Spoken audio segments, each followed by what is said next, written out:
Welcome to the podcast, Shelby. I guess just for the listeners, to add a little context, in 30 to 60 seconds, can you explain what it is that you do?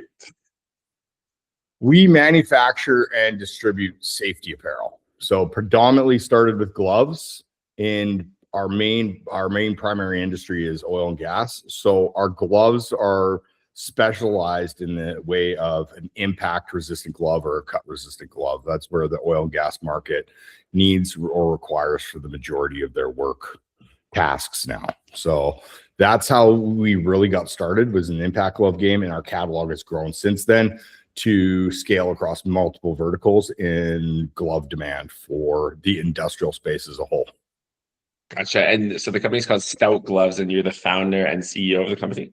Yeah. So I started this back in 2012, and it wasn't just gloves back then. What it was I was a typical early young 30-year-old that was just not interested in working for big companies anymore, or working for, or having a boss, to be completely honest. So what I ended up doing was veering out on my own, and in my little SUV, what I ended up doing was, so I'll kind of rewind to 2006. You were asking me earlier about living in Calgary. So I grew up in Edmonton, go away to school, or didn't go away to school, went to school, and then ended up taking a job in the subprime mortgage market in 2006 in Calgary, selling subprime mortgages and hustling around, wearing shirts and ties and all that stuff, which was something I enjoyed for the most part. But what happened, obviously, is that the subprime market shut down, and I was left with a little bit of nothing to nothing. So I lost everything, actually. I remember driving a car into the dealership and just dropping it off, and it was like the most humbling thing ever. The first time in my young adult life, at like 27 or 28 years old, that I was just like, damn, like all that big money's gone. So sorry, you dropped the car off, as in like you couldn't afford it? Yeah. So I know that I'm going back to 2006. I'm working in the subprime mortgage industry as a broker, not as a broker, as a sales guy for the banks that sell subprime mortgages to the brokerage industry. Gotcha. And so what that entails is that you go to all the brokerage branches for any of the big bank, for any bank that you're working for that was selling. And for me, I worked for a bank out of San Diego, and then I worked for a bank out of Toronto later on. So this also implies a little bit why I think I veered into the United States down the line too, because I always worked for a lot of American companies, and I got a lot of good experience in working with American people. So, okay, kick back, subprime 2008 hits, the world falls apart, September 2008, roughly there. I had already lost my brokerage job. Like the writing was on the wall that we knew that was going to happen. So people were already doing layoffs. But what I would say is part of the journey, as far as me before I even became the entrepreneur, was that I did have an expensive life. I made really good money doing that, and I lost it all in a second, to the point where I drove my car to the dealership, like moved. Ultimately, I think my girlfriend at the time and me broke up. I moved out of the house. I moved into my brother's basement. I remember that, down the road. I was just like, and you're like, what am I going to do? So you always try naturally to look for jobs inside of the industry that you were just working in. That's only natural, right? So I ended up coming to the realization there was nothing available. And I went and I sold laptops at Future Shop for a while just to make ends meet. And I was living lean. And then fast forward 2010, I find a distribution company out of Cleveland, Ohio, that unless you want to hear the other interesting story of me, the first time I ever went to New York, I have a really cool story about that that's work related. So in between 2008 and 2010, 2010 is when I finally entered the industrial space, to gets my foot in the door to the Stout gig that we now are currently on still. And so I'm strumming through jobs. This is before, this is right after the car is dropped off, kind of thing. You don't really what you're doing. Yeah. I find a job for selling software as a service, but for boards of directors software. Okay. And so the name of the company was Diligent Board Books. And I'd write this at 11 o'clock at night. I write this huge letter out of why I should be the right guy for the job. And these guys were looking to expand their sales base across North America because they just launched an IPO and they needed to build up their sales and get going. Sure. Although the environment was completely chaotic at the time. So long story short, I get the job. They fly me to New York, and I got picked up by a limo by a guy named Tony. So Tony picks me up in a limo and he takes me to downtown New York in a limo. And I was 27 years old. And I was like, what did I do? Did I ever do to get this? But I really am a huge believer that all those stepping stones, all the time when you look backwards in your life, right? Like everything that happened. So that job was amazing. I got trained up real fast and we sold these I went around Calgary. That was my main territory to sell to all the publicly traded companies, this board books, online board book service versus the paper method. So, that was a great experience, humbling, but we couldn't grow fast enough and they had to, again, cut everybody. So fast forward, I get into the industrial space, selling what's known as MRO, which is maintenance, repair, and operations. That's what like a Granger does, or these big industrial supply houses. And they were based out of Cleveland, but their territory was in Alberta still. So I take this job and I'm pedaling around, like selling nuts and bolts and tie wraps and safety and whatever was in a catalog that's about 1,000 pages deep, right? Yeah. And so I'm like, it's still a grind. I still got this boss. There's stuff that's just not adding up because I'm trying to innovate or be a little bit step outside the box for some of these clients, where what I really recognize is that the world's not that small anymore for us not to be able to take a chance on saying, hey, Mr. Client, you're busy. How about I do this for you? And if you can do that within the company you work for and they approve all those out of the box, or those type of extra, go the extra mile for your client type of initiatives, that's awesome. But what I realized quickly is that the company didn't want me to really be creative. Let's put it that way. And I was like, well, I can get creative. So what happened is that I left the job and I picked up a couple of my old clients. And what I would do is I would go to the supply stores around Red Deer, Alberta, and I would just be like, I need some reseller pricing. Because what I'm going to do is I'm going to go to these other clients, say, I'm going out on my own. And they'd be like, okay, Shelby, bring us good pricing.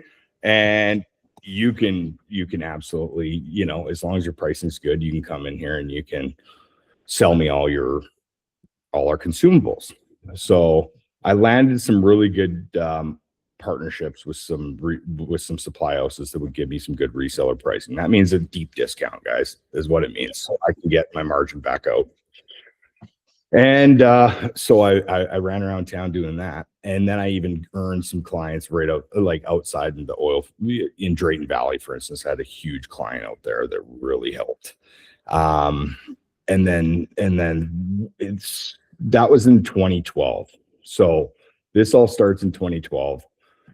I even had a point where when I was running around, I got a call from an old client, and I won't mention the name, but I will. So he works at Halliburton, and he's just like, I'm so tired of the big guy, Shelby. And I hear you're running around town selling stuff. And I'm like, yeah. And he's just like, I can't set you up as a vendor, but I'll give you a credit card. He's like, just keep my pricing. So that was another huge thing. I was allowed to go into Halliburton's tool crib and restock them. And all I was doing was driving down the road and picking up all the parts for them and then reselling it to them. And sorry, so at this point, just to confirm, so were you running your own business or you're doing this within a business? Yeah, no, I'm running my own business already. Okay. So I leave the industrial job that I had that I was running around that got me started. I was in Calgary still when I started with them. Sure. And at some point in time, and I know that I jump all over the place, and that's partially my ADD. So just bear with that, with me on that. But they needed a new guy in Red Deer because their current Red Deer rep quit. So I started going from I split up my territory in Calgary to somebody else, and then I started coming back and forth to Red Deer on two times a week. And I fell in love with the town. For one, the oil and gas business here was a lot more exciting than maybe some industrial business inside Calgary. And then for two, small town people were just easier to deal with. So, and I really did truly think that if there was a place I was ever going to be an entrepreneur, that was a good place to start. Why? Small town people really do genuinely want to help small people succeed, right? Small guys succeed. So what I did was I ended up telling the company I want to quit. No, not quit. Sorry, I want to transfer. I'll go take on Red Deer full time in all central Alberta. Yeah. Agreed to that. And I lasted with them for about a year prior to me just saying this just isn't working out, because I tried to get really creative. The oil and gas industry is, when it's hopping, they need their products stat. Like they can't wait. Big corps can tend to slow the processes are slow and archaic maybe in some cases, or whatever it might be. That when I looked at it, I'm like, I can just do this for myself and I can pull the trigger and make the client happy. And I can figure out a way that the price point will work for them that I need to sell at based on where I need to source my product from, then I'm going to make some decent money here too at the same time. So all I did was ask a couple people if they would join me if I went that direction, and they said yes. So right away, I knew I had immediate business. So I took an old corporation that I had from back in my finance days, mortgage brokering days, and I did a name change for $50 or $100, right, at the registries. And then I was just like, I'm Epoch Western Canada is what I called myself, just so I could make myself seem bigger than I really was. I'm big with a supply company, right? And so, but it was also because I'm a proud Western Canadian too. But and Western Canada, this was at 2012, we were just booming and things were just hopping here. So it was I took that name anyhow, and that's what I utilized to sell through, and got myself a bookkeeper and made sure that I kept myself, kept the books in order because I was busy running around selling, right? So one quick question I had is you're going through this story. So you were working, you're doing subprime mortgages.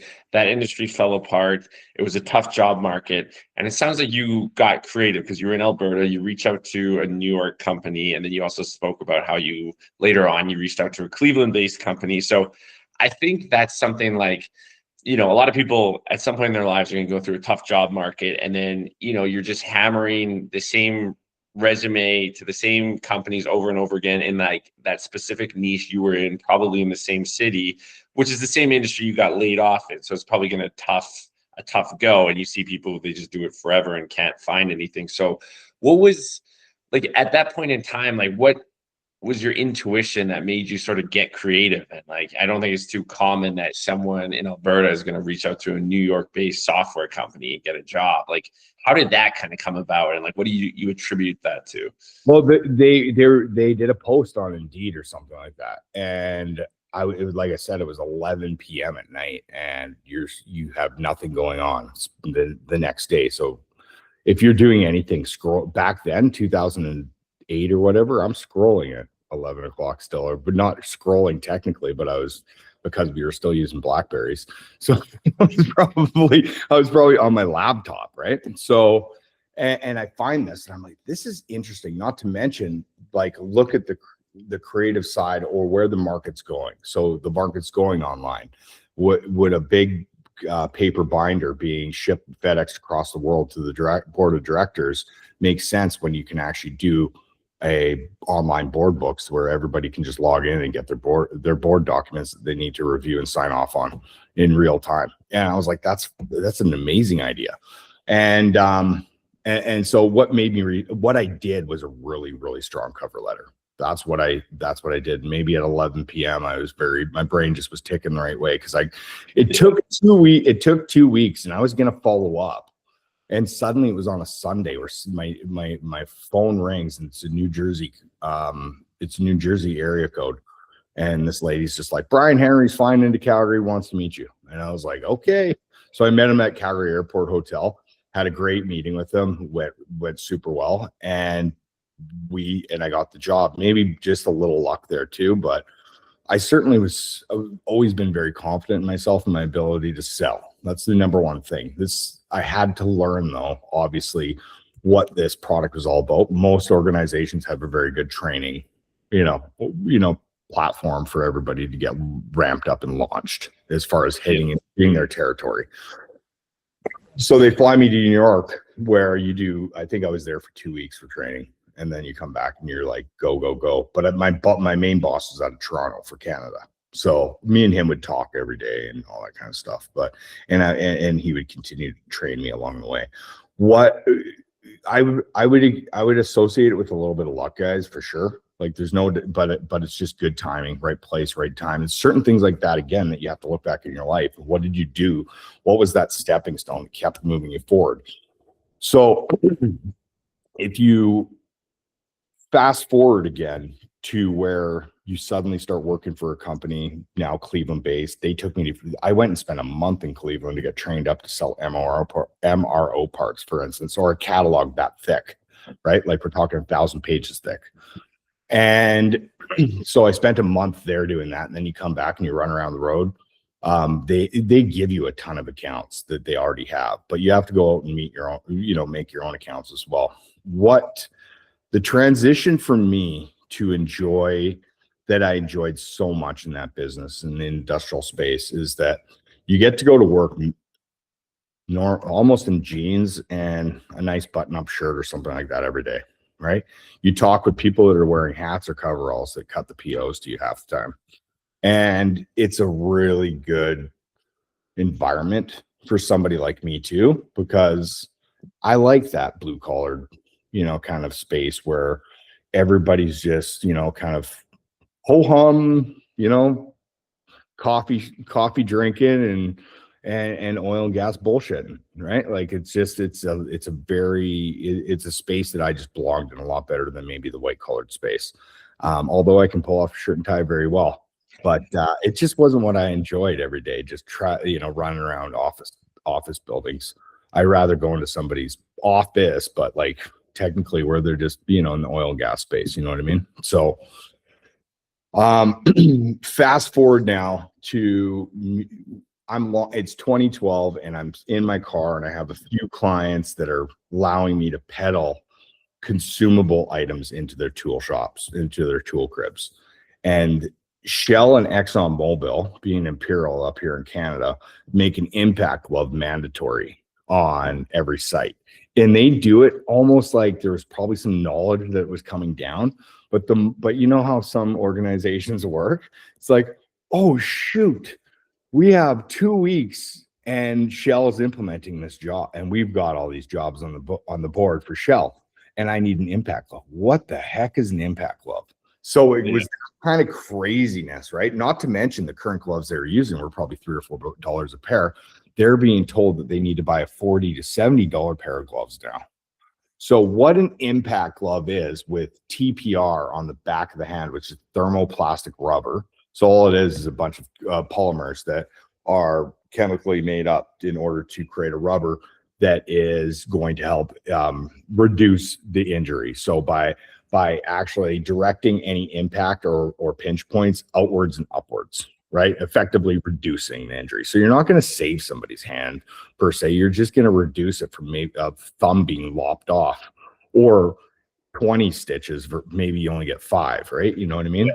So these gloves were very new to everybody in the oil and gas industry, because the only place that you probably would have seen an impact glove with protection on the back of the knuckles would have been the motocross industry. So this is essentially where the actual glove ideas came from, or stem from, was motocross.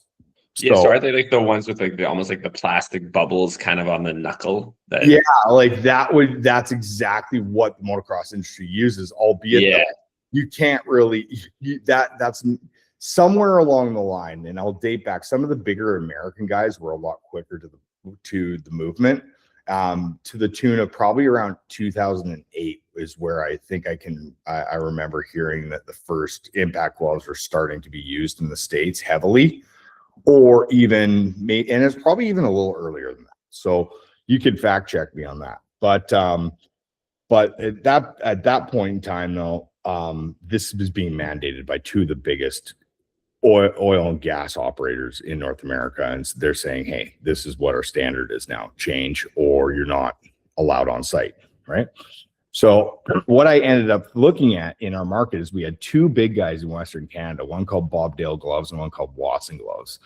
And I was getting familiar after my time of selling industrial supplies with gloves anyways. So I kind of had an idea what they each had, and they each had one pair of impact gloves each in their catalog at this point in time. So the barrier to entry here was wide open, right? Yeah. Like there was nothing that could really hold you back if you came to a company with another option. So I'm peddling consumable items over here, albeit I really like that, and I kind of miss it still to this day a bit. But safety stuff, well, the company I work with, we weren't really good at it. We didn't buy well. We didn't have good vendor programs for sure. So I never really sold it enough, but I started to really learn about it, and it took interest in it because safety stuff is to me, a lot more interesting than selling a nut and bolt, for instance. So what I did is I looked down south, because I'm like, there's got to be somebody else, and that I might be able to compete against the big guys up here on. And everybody and their dog sells these other two brands of gloves in the supply industry. Everybody knows who they are. Everybody has them. So if I walked through the door with the same thing, why are they going to go to me, except for me maybe undercutting the price, right? So I better come to them with something different. And this is when you're a sales rep, so you'd be going to distributors with like, hey, we've got one of these two types of gloves, buy it from us. And like you would be almost a sales rep for them. I'm already on my own, right? You're already on your own, but I'm on my own. I call it. So this is how you get started, as being like your own guy. And I call Hex Armor out of Grand Rapids, Michigan. And that's one of the glove companies. Yeah, that's one of the biggest in the world still. And I get their Canadian sales guy that takes care of Canada on the phone. And he goes, "Man, I'm having a hard time with Grainger up there. They just can't sell our product." There's two main issues. One is they are completely ignorant to the type of product we're selling because there's so much technology built into our gloves. And number two, they want to sell it for way too much money. So they were trying to sell these impact gloves for $70 to $90 a pair. Well, a frac company is going to buy 100 to 200 at a time. You do the math. Look at how much money they're dropping, right? Yeah. So they did politely say, we need somebody that can educate people better and can hopefully maybe help the customer really realize some savings too. Because when it was all said and done, after about 3 or 4 big conversations on the phone with the Canadian guy, he said, "I'm going to get my hand slapped for this probably, but I'm going to set you up as a distributor for us in Canada." So they gave me a line of credit to be able to purchase my product. The dollar was still par in the fall of 2012 and well into 2013 from the 2008 financial crisis still. But because there's now another set of things that I have to learn here. I have to learn importing product. Right. So now okay, what's it going to take? Well, if you UPS it across, UPS, what I found out quickly, has its own brokerage. So UPS will call you anyways and be like, "We have an order for you. Would you like us to broker it?" And you'd be like, "Great." Here's the ignorance right off the hop. The first time you ever do that and the brokerage bill comes back at whatever dollar, you quickly realize that you're just like, wow, I need to realize my costs here better. So you do that research, or you ask somebody how to break it all down and what's happening. So a couple different things. What are my tariffs? What are my, GST? There's GST on your tariff. So right away when you're importing a product and the world's traded on the US dollar. So like whether we get into ordering from Asia or are we ordering from the US? So I'm paying a US dollar to bring it up. Then we're converting that into Canadian dollars, and then I'm paying my tariff, which is 18% at the time, right? Coming into Canada. And then I pay 5% on the value of the goods, and then I pay another 5% GST just on the tariff. Like, so there's all the formula has to be broken down properly in order, and it's a little convoluted, but easy enough to figure out. Because I needed to make sure that I was going to make some money, as everybody knows, like what's the land cost kind of thing at my door, so I can drive it around down the street and make $1 here. And so that being said, that was a quick realization on importing stuff and understanding that, you know, there's a lot of extra costs associated with doing this business with these guys out of the States. But nonetheless, they had the greatest product just to begin with. And I got an opportunity to go around and peddle it. And it was the easiest sales moment of my life because of the situation that we were in, where everybody was suddenly forced to use product for Shell and Imperial, this type of product, that you could go into any oil and gas door, like for the service side of things. So when I mean service guys, I mean, I'm talking the fracking companies, the drilling companies, the production, the downhole tools, production, completions, you know, everybody that's a service in the industry is going to site and is going to need these gloves. And I'd walk through the door, I go, impact gloves, and heads would pop out of the offices and go, get in here and tell me about these, right? And what I did that was really key, because I listened to what the ex-armor guy told me. He's like, we need to help educate people. So I didn't only take all their material and really study it, but I took I looked at the material too, and then I went and Googled more about what that material was all about, or that fabric or fiber or whatever, right? And just got really educated. And then as a sales guy, you put your twist on it, so you don't try not to confuse anybody or bore them with all this technology talk. But you just try to build trust by saying, this is why the glove's $40, right? This is what, you know, da da da da da. And again, they were kind of, it was a moment in time where everybody needed the product really fast. And so it grew from there into 2013. And then I started actually selling I brought in 2 other brands from the States. So I had 3 brands from the States that I was importing in. And then all these are gloves, all these are impact gloves. Yeah. Companies, because I was just starting to associate other options for clientele, and because everybody has not only preference, guys, but everybody's like each service in the oil field all has different exposures to different environments, whether that's chemicals, liquids, whatever kind of, you know, dry environment, cold environment, wet, you know, anything like that. So it does require a different glove for the task, because each glove basically built on its makeup will perform differently, right? Yeah. So that's and then you also have your cut resistant stuff, which I won't go into too much depth on that. But now we're at a situation though where cut resistance is hugely popular as well, along with puncture resistance. So you now need a better catalog, or the best catalog available for everybody's demand. Because if it wasn't oil and gas industry saying for that task we need you to have a cut 2 or cut 3 glove, you would have the company start to implement it too, because all it takes is them to have one cut injury and they're suddenly going, I need a cut glove. Yeah. So they're just, and they react like that. And believe it or not, the most common injuries due to cut in our market, guys, everywhere, is still like a banana knife or the X-Acto knife. It's the most common. Like some guy was opening the box and slip. Oh, yes. So just to make sure I'm understanding where we are. So at this point, you're running out of Red Deer. You've set up a company where you're basically a distributor for these gloves. So are you just you're completely mobile, like you're operating on your own as a solopreneur? Yeah, all the stocks in my garage or in the back of my car, and I'm just jumping in my car every day and bouncing around. Yeah. It was So also a little like shady where you'd show up and you're like, take a look at my goods in the back of the car.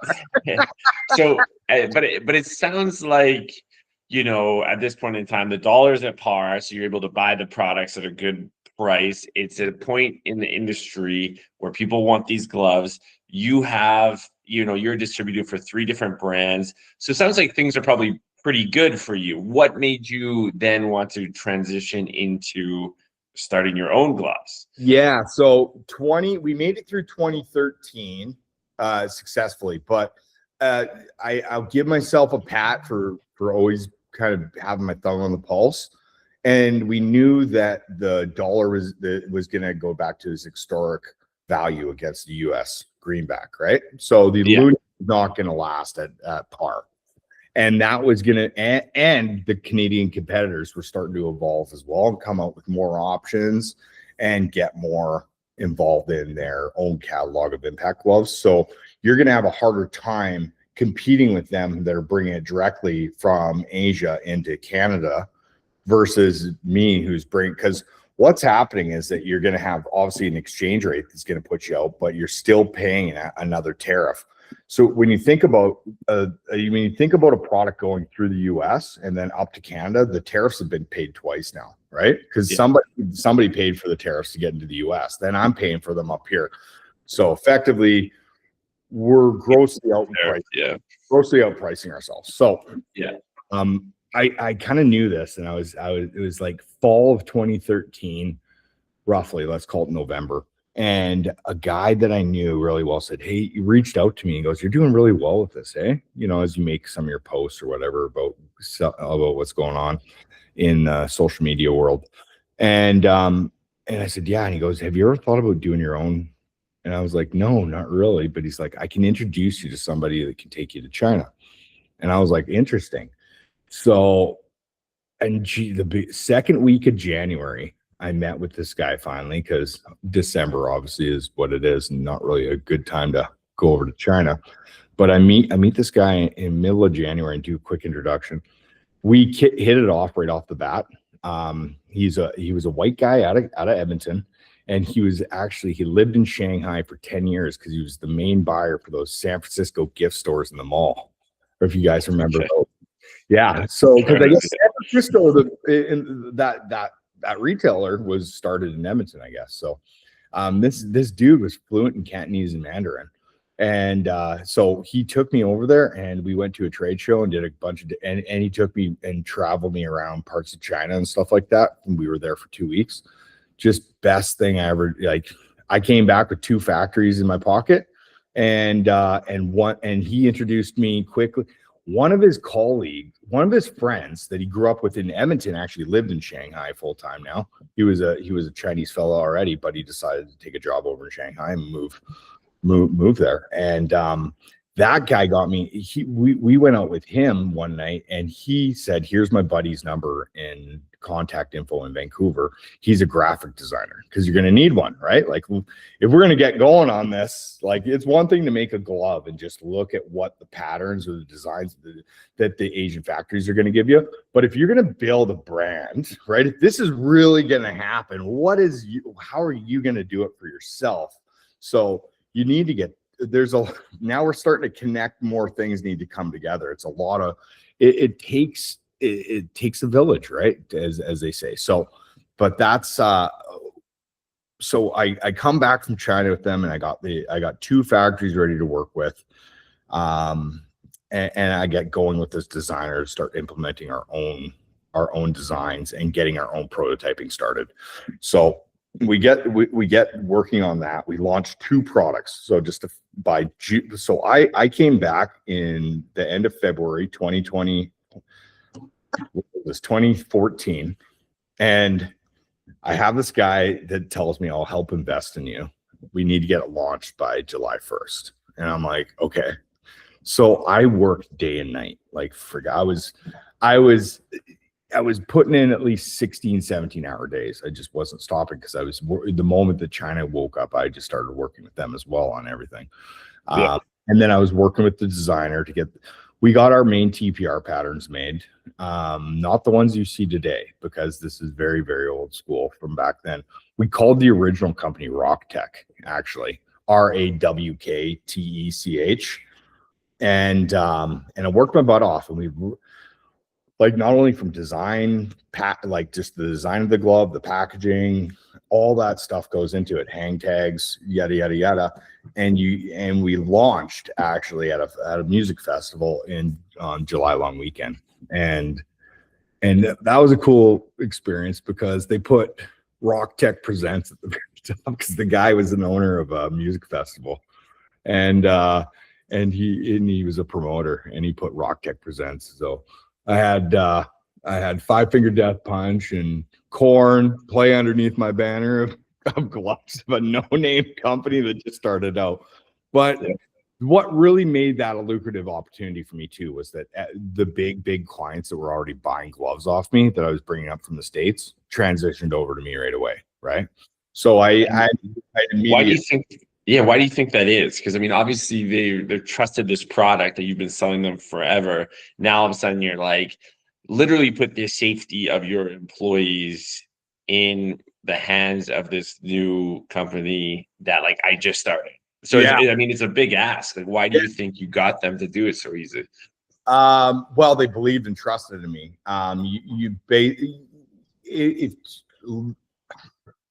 To use the certificates behind it, I mean, for one, personally, they believe and they trust in you.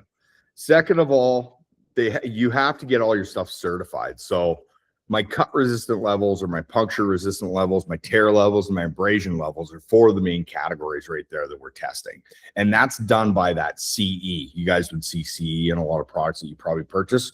And that's a European standard.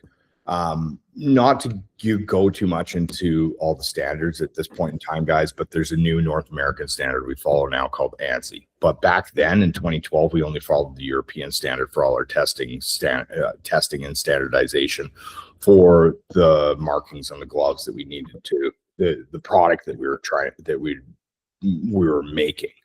So you do show up. Some people would ask for your certifications. You give them your certifications. You pay a lot of money for those certifications, right? So you could easily share that with a safety guy. So why would they trust me to do it? Because all they were this was still the very beginning, and people were still fairly new to all the impact glove game in the industrial space. And so as long as it had rubber on the back of the hands, guys, it was known as an impact glove. So I made one of my out of the two gloves, I made a bones glove. So I had a really cool looking bones made out of the rubber on the back of the hand. It looked like a skeleton. And that was a little gimmicky, but it worked for me really well. And everybody caught on. They're like, fucking bones glove. It's like the fun sock a person wears under their suit. It's like on the job, it's somebody can show their personality. That's right. Yeah, absolutely. You got it. Well, you have to stand out. Going back to what you're saying, Stephen, you're like, how do you just get them to do this? Well, be different. That's one thing, right? Stand out, make yourself seen, and have a little bit of and have a little charisma with that. Like, people want to be entertained during one thing that helps when you're a sales guy is don't go through to a meeting or pop into somebody's door with the expectation that you're going to sell them and get something out of them. Go in there with the expectation that you're going to make them laugh and give them a 5-minute break from their stressful life, and hopefully that relationship comes back with a couple POs. Right? Yeah, that's good advice. Kind of on the line of this conversation that we're having. So when you went for the first round of building out your product, obviously you were like super well versed in all the technology of all the other gloves, of all the competitors that you've been selling. So from a product standpoint, how did you go about differentiating your glove? And then kind of the follow-up question from that, from like a promotional sales perspective, how did you go about differentiating your glove? Yeah. So just like I said, the bones element differentiated us big time. The mark that we were making was kind of where the minimum standard was at the time. Like, it was a cut 2 option on both gloves. they were, you know, they were just impact resistant because they had TPR on the back of the hand. But what we wanted to really do too, there's a couple of, you wanted to use bright colors as well. The lots of the Canadian market at the time was still using really dull, bland browns and blacks. You want to use bright. Why? Safety guys love that for and another injury that's common inside our market, guys, is that we will have it could be lots of common injuries are caused by somebody else not seeing somebody in their path. So if I pulled this lever, shit, didn't realize Joey's hand's there. Joey's hand's not there anymore, right? But high vis works. Another thing, we used red palms, which the competitors in the States that I was already importing were using red palms too. And I'll tell you why that was ever introduced. And that's because at nighttime, that everybody runs 24-hour shifts. So nighttime work is obviously, you know, very evident. And when a truck is backing onto a site at night, a red palm is very, you can see it, but it also means stop. And then you can flip around, go, stop, go, right? So little things like that, like just interesting. So we use some red, we use some different combinations like that. Now let's fast forward to Stout, just to answer this question for you, because at this point, 2014, I launched this. We got a bunch of big clients buying it from us. Things are really heating up. This is the initial baby steps here, right? Like we just have 2015 though, so 2014 ends great. 2015 though, if you guys remember, was an oil and gas crash. So the investor said, Shelby, we want out, or they were like they were pay us back, or we're taking the whole business. And I was like, you're not taking the whole business. This is all me. Like, I am all the sweat. This is all my idea. This is everything, blah, blah, blah. We came back after months of negotiation, and they took the business anyways, but they left me with a significant amount of inventory. So I had something to sell still. So I kept on just peddling gloves on the side. And I thought to myself, a couple things came to mind or came to light in conversations through 2015. And one or two clients told me switch to leather, because I was manufacturing some synthetic options, or known as microfiber, spandex backs, microfiber palms. And so I started looking again, and I got into Pakistan, where leather's produced, and leather gloves are manufactured quite heavily. And so I dabbled with a couple different factories there, got some prototypes made, and I had no money. Like, so this all happens. 2015 crashes on us. I lose it all. Everything goes so silent. I was lucky to make $2,000 to $3,000 in sales. So that year. So whatever happened, and my wife, which was then girlfriend, we just met. We'd been together for about a year, and we ended up, I'm like, this has gone bad, right? So I have all this inventory that they gave me. They gave me about 40 grand in the inventory. US is what I got out of it. And which is significant amount. So the problem was I had no money. So I couldn't have really even afford the place I was living in anymore. And I ended up talking to somebody who said, you should call this lady. She needs her basement suite rented out in an acreage just outside of Red Deer. So I call her up and we go see her place. And the main caveat that I had was, I need to stash all these gloves in your garage. And I took her basement suite. She barely had a basement suite, dude. And my girlfriend moved in with me. Her kitchen was the cold room, and it was a hot plate, and it was a microwave. And then we cut where they probably used to cut up the animals or do whatever they did in the farm days back in the day. You know, it was like a big wooden friggin' like tool, honestly, like just a workshop type of bench, a workbench, or like a kitchen counter. So we rented it very cheap, obviously very, very, very cheap, very cheap. And we had all the stuff stashed there. And I just brainchild this new product line that I want to create and come back to the market with.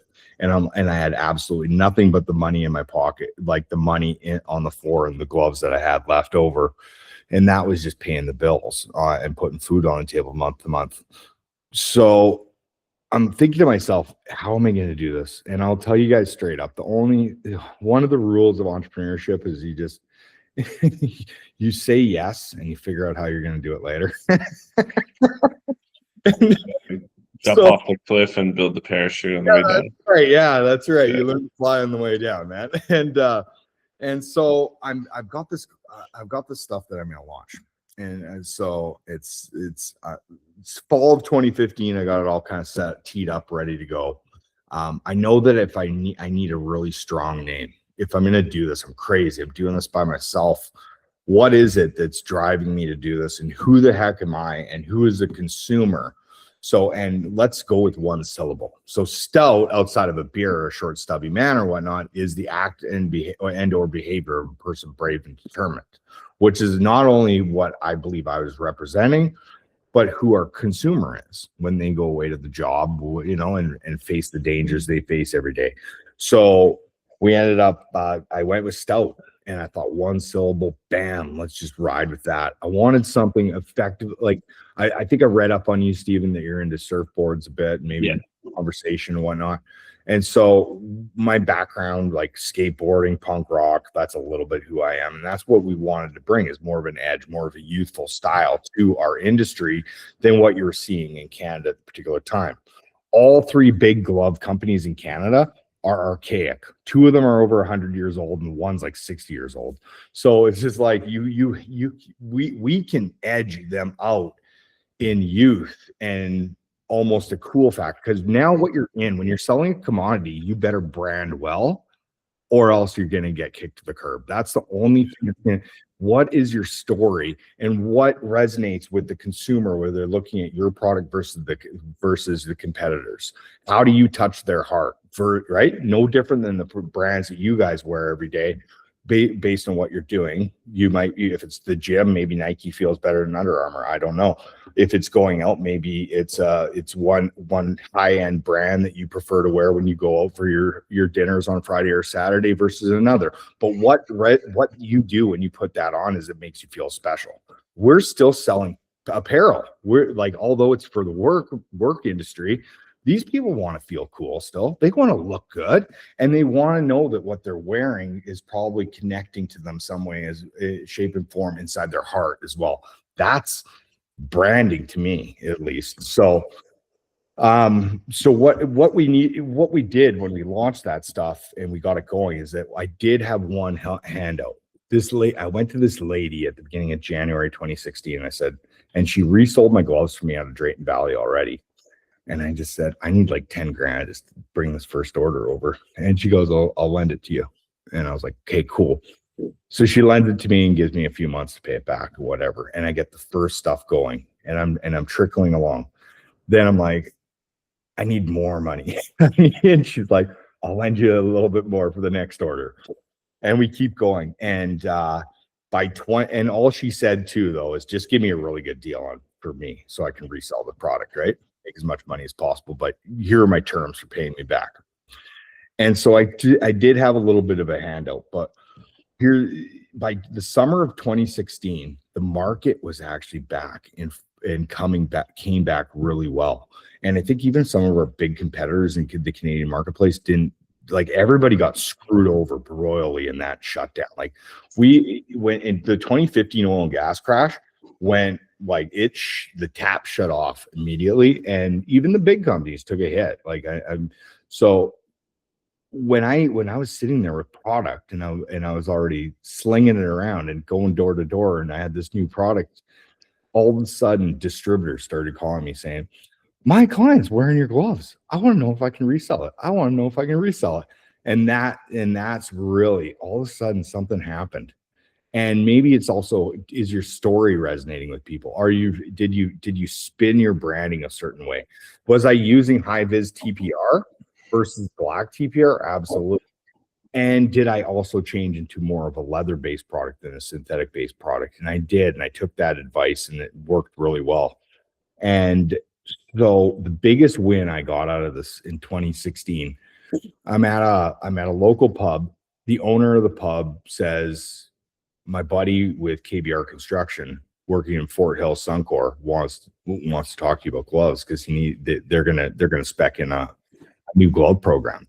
So I go out to my car because that's my office. I'm like, don't worry, let me let me show you the car, because the guy was right there. It was, So took him out to my car, showed him gloves. He goes, these are awesome. I'm going to take them to my safety guy.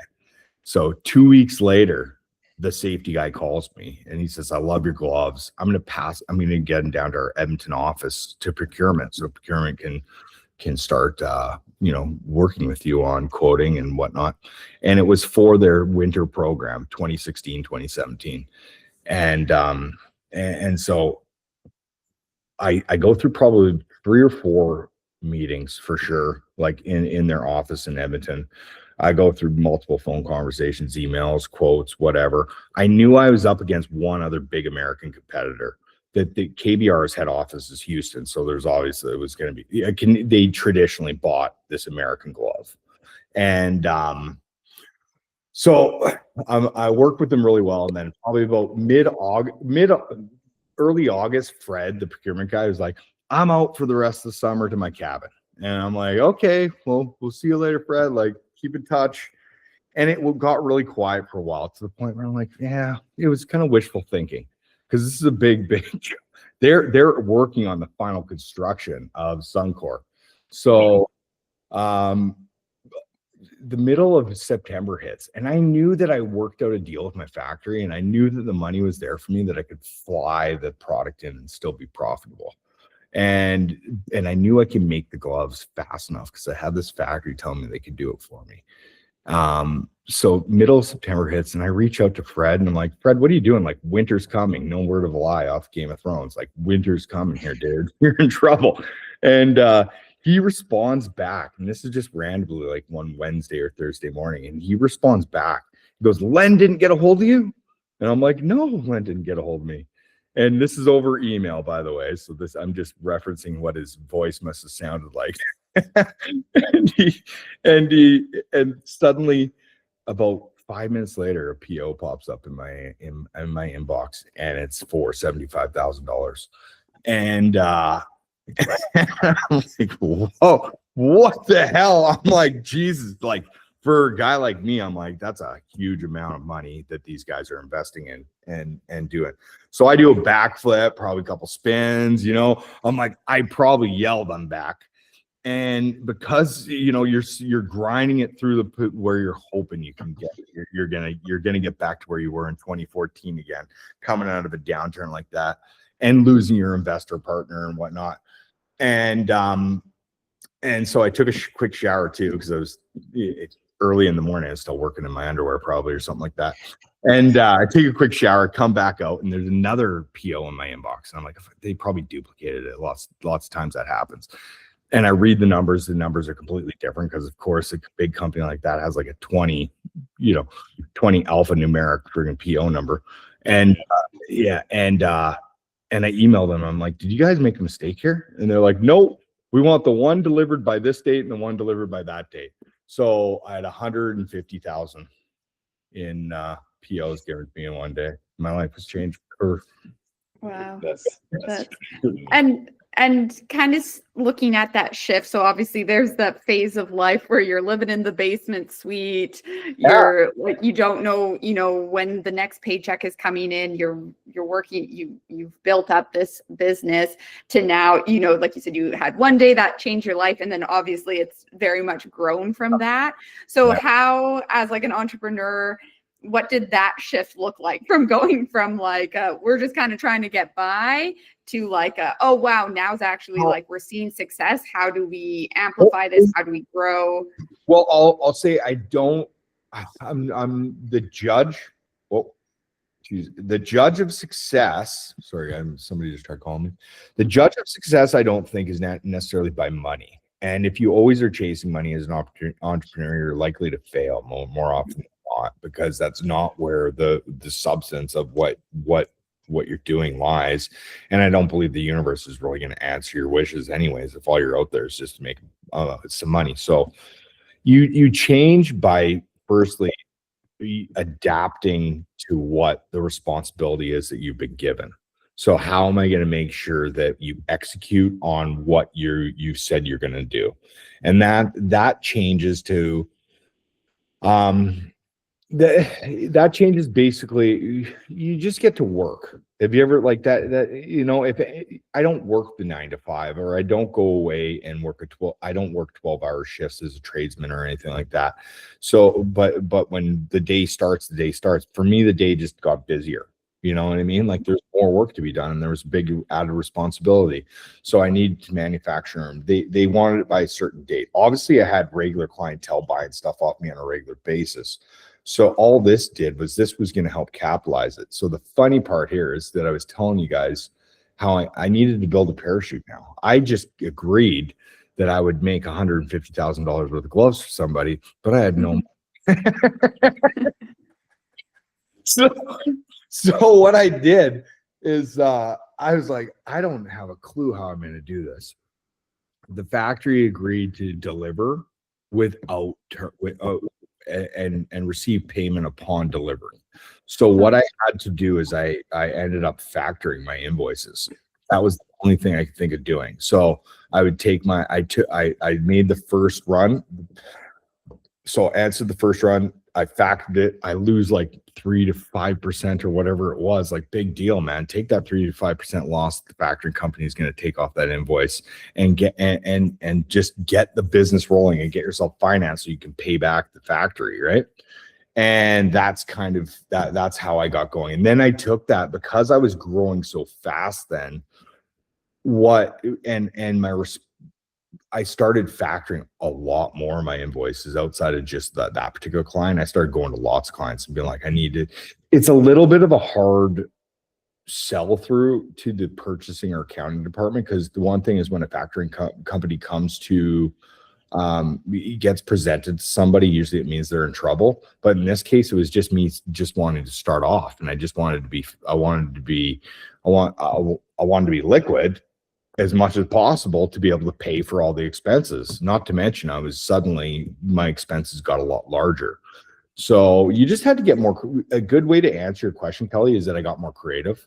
That's what it did for me. I knew that I was like, well, nobody just drops that much money in your hands and your life changes, for one, because now you have courage, you got confidence, and you have a livelihood. So your security is there as well. But now you just have to think about ways on how you have to scale, and who you need to bring in to participate with you, who you're hiring maybe, and all that just goes into it, into building a business and continuing to build your brand. But mostly, for the most part, it was just business as usual. It was just busier. And once we did that, and I did nail it. So I delivered on time for the first order. I delivered on time for the second order. And I think there was a smaller order they made for February as well. That was more around, about half of what the initial POs were. But it changed my life, because suddenly I had real AR. So now you had money. So as an entrepreneur who doesn't want to go out there and get other financing, what you have off your AR is the ability to look at how you're going to recycle all that money properly back into your company and help it grow, right? Work with it to grow. So it was, so fast forward to 2017. So I get through all that. Crazy. So 2017, the writing's on the wall that Suncor is going to go through a full spec. Like, Suncor Corp is going to spec in an impact and a cut resistant glove. They technically don't use it. KBR went on Suncor, but it was a standard that KBR had for impact gloves. So when we were our name was getting out there, Enbridge was about to do a massive reconstruction of line 3, which goes from Hardisty to Wisconsin. And I had one guy working with me, especially out of Red Deer, named Riley. He's awesome. And we knew that we were going to go from the cut 4 is where our leather gloves were at, by the way.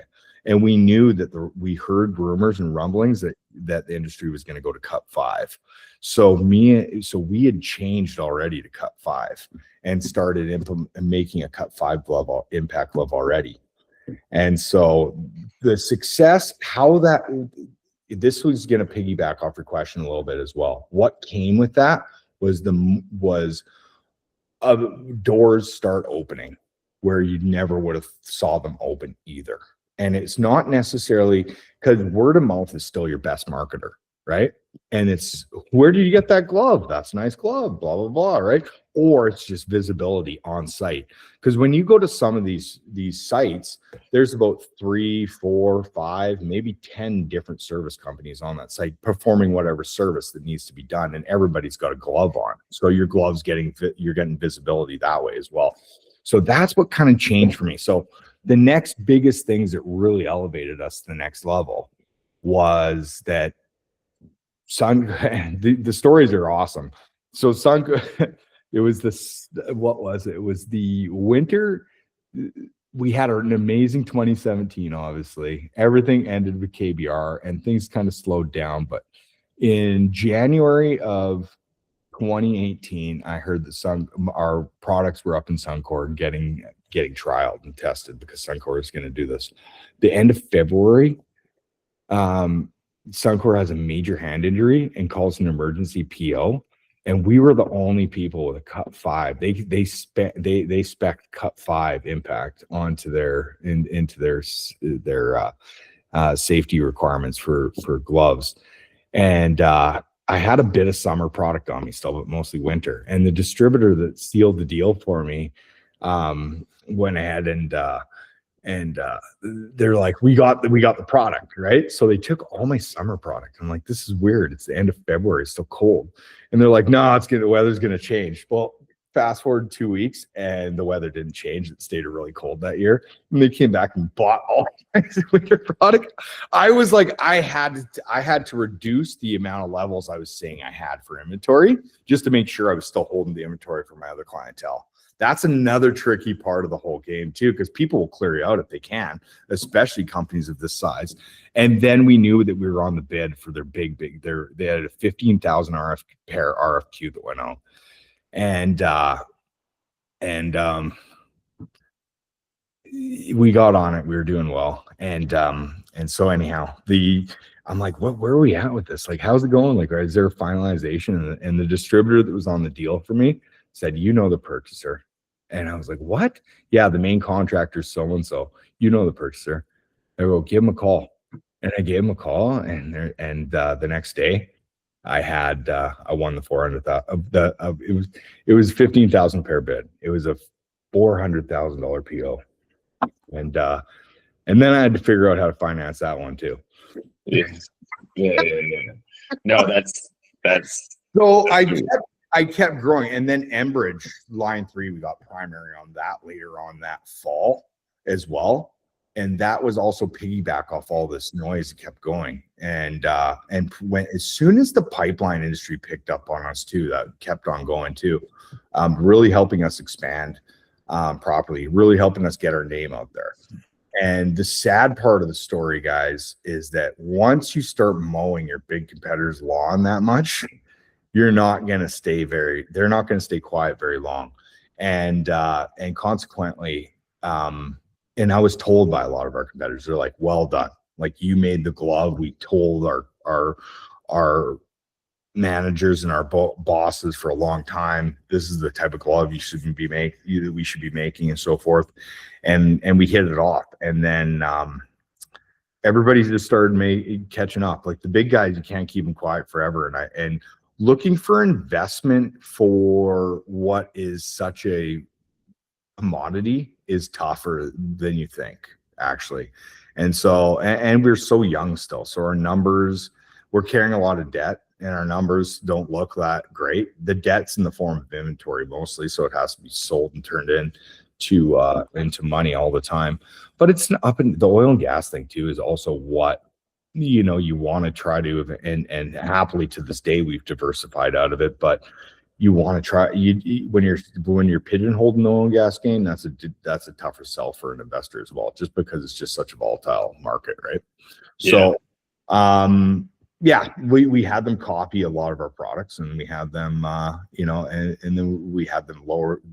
Their pricing was very competitive against ours, very competitive. So it made the beginning of the 2020s coming out of COVID has been very interesting. And the expansion into the US was something I did because I went to an Alberta, Texas, just meet up in Calgary, and I had a lawyer and an accountant out of Texas just help guide me into getting my corporation set up down there and getting everything going.